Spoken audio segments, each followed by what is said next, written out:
baby. What's up? Thank you for tuning into another episode.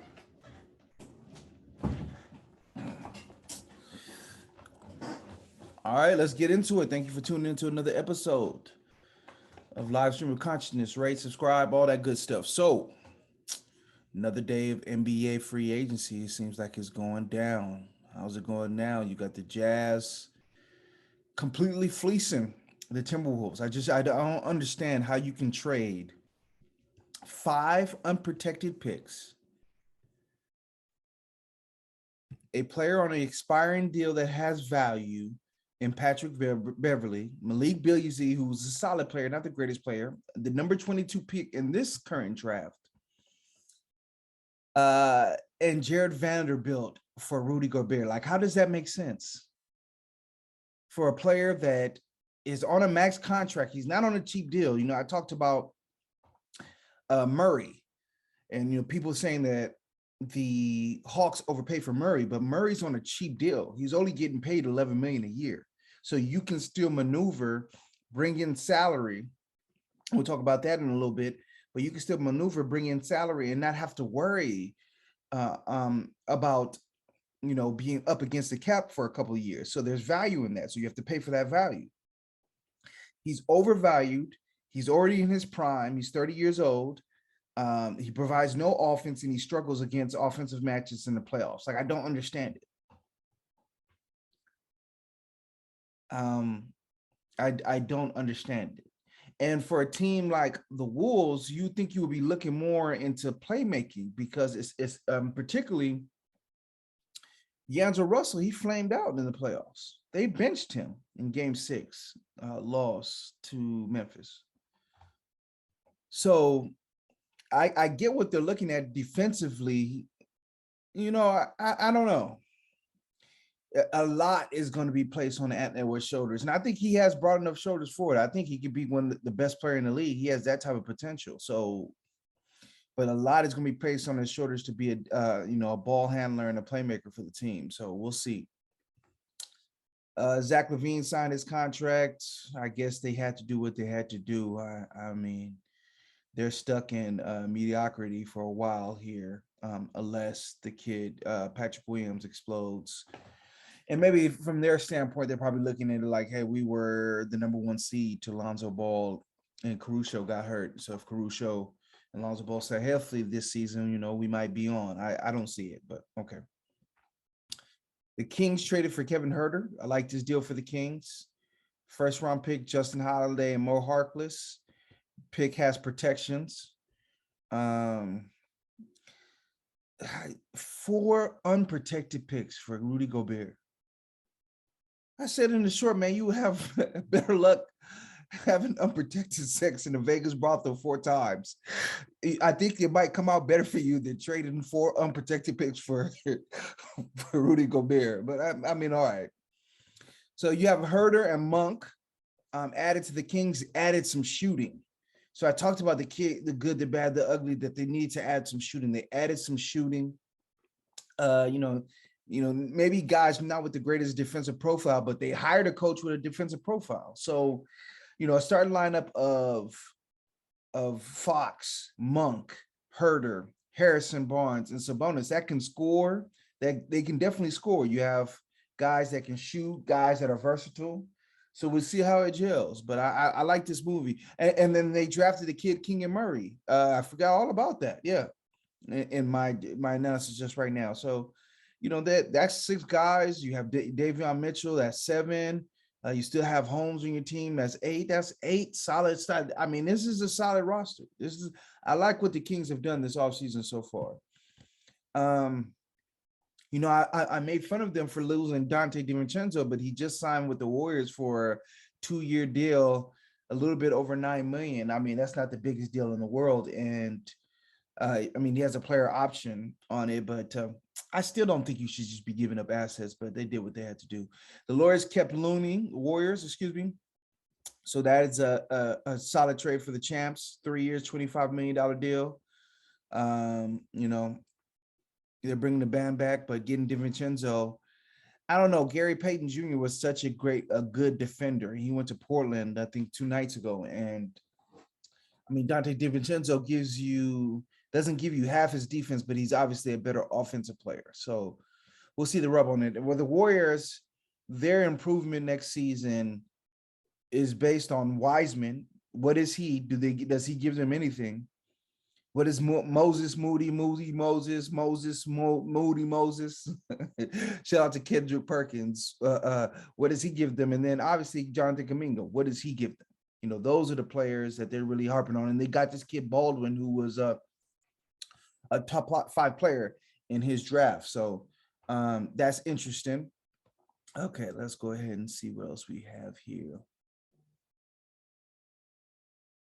The Celtics get Brogdon. Like, wow. I mean, they fleeced the Pacers, but, you know, in reading, you know, that was my initial reaction. But in reading what Zach Lowe said, there just wasn't a market for him because he's been injured so often and he has so much guaranteed money, over $70 million in the next 3 years. So the Celtics traded Daniel Tice, Nesmith, and a first-round pick for Brogdon. So Brogdon, you know, one of my knocks on the Celtics, they just didn't have the playmaking. You know, Brogdon slides into the one, smart. You can slide all the other guys down, and you have the playmaking there. You know, they played big this whole season, but maybe that's a good thing because Horford is getting up there in age. To ask him to play big and to start, maybe it's best to play smaller, to have him play spot minutes versus certain matchups. You can change, but then your question then becomes who goes to the bench, you know, because I told my brother, Eric, who's a big Celtics fan, is Marcus Smart going to be cool with it? And he tweeted that he was fine with it, but tweeting that you're fine with something and actually being fine with something is two different things. When the bullets are flying and you're playing in the Eastern Conference Finals, Game 6, and you're not playing because Brogdon's playing, are you still going to be cool with it? But this is a big pickup for them. They traded guys who were not in part of their regular rotation for a legit, I wouldn't say an all-star, but a high-level point guard. I mean, I think he's better than Jalen Brunson when he's healthy. But again, he's had health issues. So let me see. Let me look at his contract.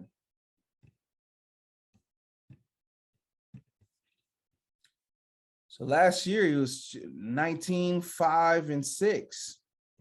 He's always been an efficient shooter. Let me pull up his stats.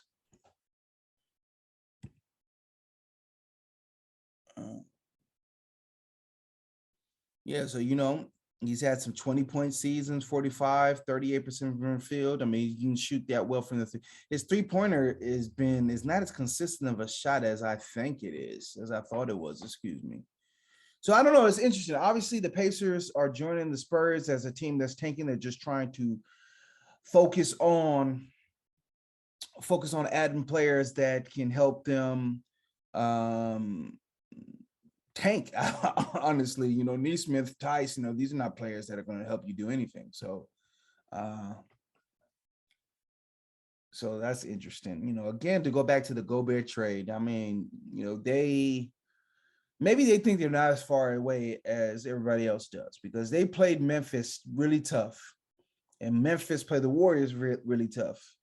So like transitive property theory, you know, like, hey, these all things should relate. And, you know, it's not even the fit's not even the problem. It's just the price. Like this trading that much cachet to trade to get this guy, that means that you have no other options going forward. So like I would have preferred for them to do the Brogdon deal. But you know, that's not what they were interested in. So Woj reported that the Toronto Raptors are lurking in the trade. You know, they lurked and they got Kawhi, but I think the price of the brick for Kawhi, which is DeRozan and like Jacob Portal and things of that nature, is not the same price as the young kid Scotty Barnes. Yesterday's price is not today's price. Yesterday's player is not today's player. They're not trading Scotty Barnes for Kevin Durant without knowing fully that Kevin Durant is going to be happy to play there. I think he wants to play in Phoenix. They're obviously considering Phoenix because DeAndre Ayton there's no rumors of him signing anywhere yet. So I think that's the logical conclusion is Phoenix. But then, as people said, like, hey, if Atlanta can get 3 first-round picks and 2 unprotected for Murray, and Utah can get 5 for Gobert, what does Kevin Durant get? And when you look at it that way, then hey, but I'm just not the type to overplay because that's what's in vogue. So let's see what else is here. Zion signed his contract so they can stop that nonsense. Bielitsa is leaving the NBA to return to Turkey. Well, it is what it is with him. He played some solid minutes for them, but once again, you have the kid Wiseman that they need. Yukas Nurkic, 4 years, $70 million to stay with the Blazers. I mean, he's a solid big. Gallo also signed with the Celtics. I was telling my brother, I've never seen Gallo play well. He's such a inconsistent shooter, and he's just so unathletic. He's almost like those last couple of years of Dirk without the jump shot. So Bruce Brown signed with the Nuggets. So we talked about the trade of Monte Morris and Will Barton for KCP and Ish Smith. And I know at the time I didn't really like the move. But if that move allowed them to get Bruce Brown, you have 2 better defenders. Bruce Brown, who's guarded bigger wings before, he was guarding Tatum, and I mean he wasn't shutting them down, but he did a solid job on him. So, 2 wings in KCP and Bruce Brown, who's guarded bigger defenders and who are solid shooters. So I like the pieces that they're building around in Denver. They're definitely a borderline contender, depending on how Murray comes back, how Michael Porter Jr. comes back. I guess that's it. So, yeah, and again, with the Gobert, your main draft pick, your main signing this offseason was Kyle Anderson. So I don't understand, like, if you're going to have Kyle Anderson, who's a 4-5, Towns, who's a 4-5, McDaniels, who's a 4-5, Gobert, who's a 4-5, like the roster, but it's early. It's so early that I'm not dropping these good, the bad, the ugly. They were edited, but they're all outdated now. So what I'm going to do is I'm going to start working on the NFL stuff, So I'm going to drop some NFL stuff. I'm going to start cooking that up. I'm going to drop some NFL stuff because the NBA stuff is moving too fast.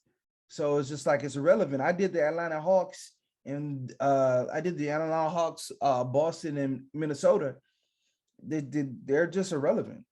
So I'm interested to see if Pat Beverly stays where he goes. He's a solid player. He's probably going to get bought out, so somebody can get him on the cheap. So it'll be interesting to see what he ends up doing. What else do we have here? Anything going on in the NFL? It's the holiday weekend, so everybody stay safe. Sad to see this, died of fentanyl and cocaine. I think fentanyl has been a killer. Young boy, 26 years old, 3rd round pick. It's just sad to see, prayers out to his family.